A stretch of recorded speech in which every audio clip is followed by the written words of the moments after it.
Hello again. I wanted to make another mission walkthrough. Just recently I completed the game 100% with limits, and we figured out some strategies I wanted to share because in my opinion I think playing on hardest with limits is the most difficult way to play. So if that strategy works on hardest, usually it'll work on all difficulties. And I also completed this. I completed the with limits every mission except 98, where I needed 3 people. So these strategies can work with 2 people. I wanted to cover 96, which is one of the most difficult missions. It seems like on the campaign, at least. There is, of course, the way where you can use 2 or 3 air raiders. Of course, that's the quickest way. And it's usually pretty reliable. But if you're doing the air raider way, you'll need probably 2 or 3 of them, and you'll want strafe plans. So 2 strafe plans, and you'll take one air raider will take a railgun for the queen wasps, and the other air raiders will take nagling self-propelled rockets just to clean up some enemies around. But I'll show where you stand for the strafe plan way. But if you just have 2 people and you don't have 3 air raiders to help out, then we found a way where with 2 people, as long as you have 1 fencer, you can take any other class for the second class. But you need someone up front to do the kiting for each phase. So from what I found, at least on with limits, you want to have a spine driver, and you want to have a catapult. And if you're not familiar with dash canceling, I made a video on that you could check out. But you're going to want to use, the reason you want to use a spine driver over a blast hole is because the wasps, especially on hardest, are so fast and they hit so hard that the animation for the spine driver is the quickest animation. So if you use a blast hole, you'll notice that the pause in between the attack is longer than the spine driver. Whereas this, you can just dash, dash, dash, dash, attack, dash, dash, dash, attack. It's a lot quicker, and you don't stand still as long, and you can do damage while you're retreating. And then for your second weapons, it's not as important. If you're trying to clear out enemies faster, once it's down to a handful of enemies, you might want to try taking the blast hole, just because of the extra damage, because the spine driver is relatively weak. Or you can, I would suggest probably the blast hole is probably your best second weapon to take, and you can even take a shield if you wanted to reflect some silver spiders, but I think I prefer personally the catapult. But anyway, and then your second class, whatever class that would be, whether it be ranger or wing diver, air raider, you'll just want to take your strongest ranged weapons. So for ranger, you'd probably want to take stringer, and probably take machine gun, or even maybe a fusion, but I don't know if I like that. The reason you want something close range is because you will have some enemies come after you, and you will have to kill them. So if you just had snipers, it would be pretty rough to defend yourself. So Stringer's really good, especially on hardest, 18,000 damage. If you do Wing Diver, you can have access to Monster S, which is really good. And then you can take... I personally like the Laser Lance. This is actually my favorite weapon, even on Inferno, because of the 16% energy cost. You can kite around forever with this and not run out of energy. And it helps if enemies come after you while you're sniping in the corner. And then, of course, Air Raider has access to many things he could take, whether it be air raids or rail guns or Proteus or whatever. So that'll be your second class. Just take ranged damage. So I'll take the fencer here a moment,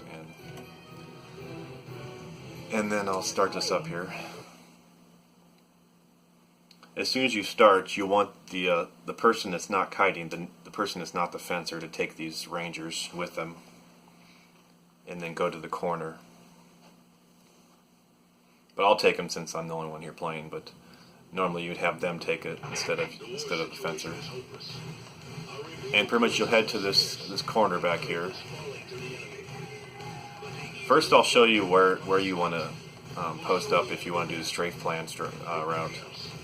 A lot of people will go to this corner from the strafe plan into the very back corner here, but actually there is a little quicker way that I like. But usually people will go back into this corner, and then you'll just keep throwing strafe plans, trying to space them out a little bit so that you can constantly have it going. Because if you're not aware of, the strafe plan will actually, when the planes are flying over, dropping the artillery, the enemies actually chase those planes. So that's the benefit of the strafe plan being one of the best, if not the best, air raid, is because it'll push enemies away because they'll chase them backwards towards the way the planes are flying. But then you just keep throwing strafe plans, and then you'll either drop a Proteus or railgun, and then nagling to take care of the enemies that it misses. But actually, if you go up here, it's actually a better way and faster. You go right to this opening here where there's like a park here, a little sliding board, and these pylons. If you post up here, if you throw the strafe plans from here, it actually will take care of the hives a lot faster, because as you can see, they're in a line straight ahead, so you can kill multiple hives as you do it this way. And it seems to work out fine. I've done it a couple times, and it seems relatively fast and reliable, so that's where you'd go. Anyway, if you're doing the two-person way, pretty much you want someone at the start here to snipe all these drones. That is the most important thing, because the person up front cannot kite if there's drones on them, because they'll stun lock you. So it's a little slow and a little tedious, but you pretty much snipe all the drones. And you can usually get all of them, but 3 or 4, and even then, you probably can kill all of them.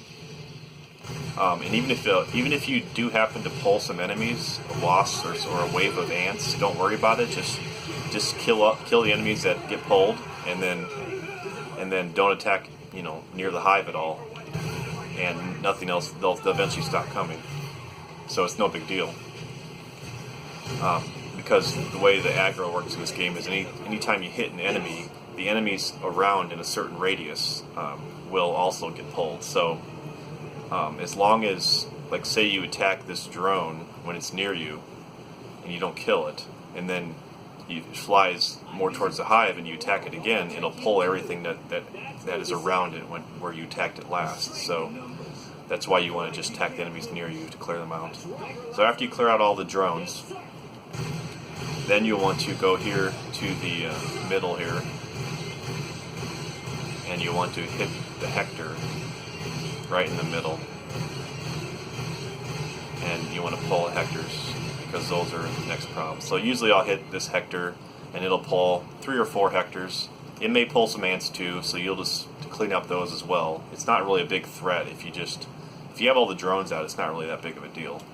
But kill the 3 or 4 Hectors that come, and then you'll look for other Hectors, and just pretty much you want to clear out the Hectors next. So just shoot the Hector on the right side if he doesn't get pulled, and then the one on the far left if he doesn't get pulled, and then clear out the ads.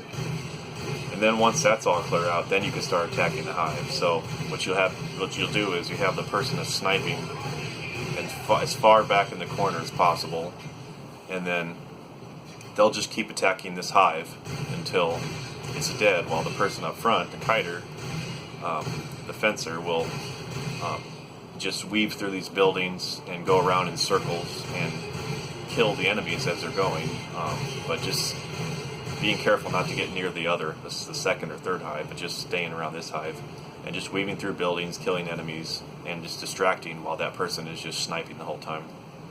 And after you take down this hive, then you'll have a large number of golds come out. So that's where the kiter will still have to stay up in front and just weaving through buildings. That's the key thing. You want to have your buildings up. That's why when you kill on the Hectors, you want to try not to have level too many buildings, because every building is helpful, because the enemies get caught in the buildings. So you'll just go around, a little circle back here through the buildings, and just the person in the corner can help you as you clear out the enemies, but you'll just make a circle around and try not to get too near to the person in the corner. And then once you clear out the golds and the silvers, then you'll move on to the next hole and do the same thing. And after you take out the second one, then you're gonna have a after the first hive is down, you're gonna have a lot of wasps. That's where I said the benefit of the spine driver is you can attack. As you can see, I can attack really fast and just keep moving. Whereas if I go to the blast hole, it's a lot slower. It's a little slower animation to actually attack. This is a really slow one. I'm not saying this is the fast one, but it takes longer than the spine driver.